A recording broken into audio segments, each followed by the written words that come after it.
An old minister once asked his congregation, "Is there any place in any of our rooms where there's a little bit of carpet worn white by our knees?" Well, coming up on Simple Truths, Pastor Xavier Reese of Calvary Chapel, Pasadena, evokes such a place found in Mark chapter 14. They came to a place which was named Gethsemane, and he said to his disciples, "Sit here while I pray." And he took Peter, James, and John with him. And there's the Mount of Olives. At the foot of the Mount of Olives was a place where some of the wealthy people had their gardens. And perhaps Jesus had come to know one of these individuals, and he had allowed him to receive the garden for himself anytime he wanted.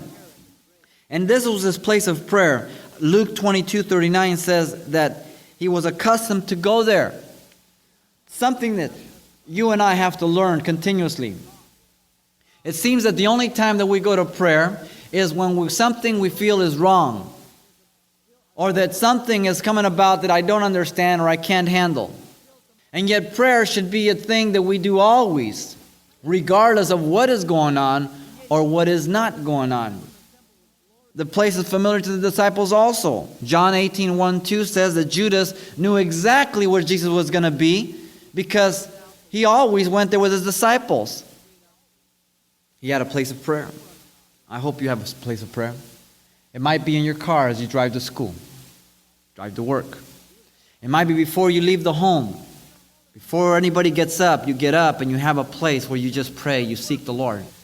Before you shower, before you eat, before you do anything. Maybe afterwards, it's up to you.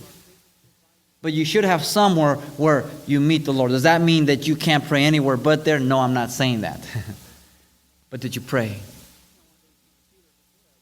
Whatever was going to take place was just awesome.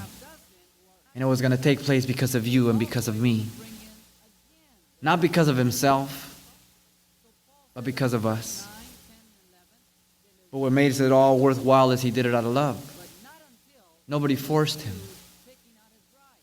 You will go to prayer and I will go to prayer, and there will be situations that will seem so offensive to us. There will be people who we will not want to forgive. There will be things that will happen that we'll say, "No way!" And yet, God will tell us, you need to. You're able. Now I just want you to know if you're willing. And see, the suffering is real. The conflict is real. But God is there to relieve that suffering and to meet the comfort. Jesus prayed knowing that God would hear him. You ever stop and think about it? Do you really believe that God hears you when you pray? Do you really believe he's going to answer you? Your evidence is, do you wait for him to answer you? Secondly, when you hear him, do you obey him? You see, if we're going to be men and women of prayer, then we do it because we know he hears us and we know that he's going to answer. This is what Jesus is teaching us here.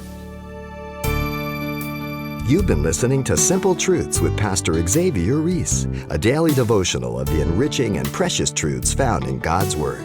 We appreciate you listening each weekday at this time, but you can hear this program again by following the radio listings link at calvarychapelpasadena.com. For more on the other ministries at Calvary Chapel, Pasadena, visit our website. There you'll find information about weekly events, Pastor Xavier's messages, even online booklets in English and Spanish. It's all at calvarychapelpasadena.com. Simple Truths is a radio ministry of Calvary Chapel, Pasadena.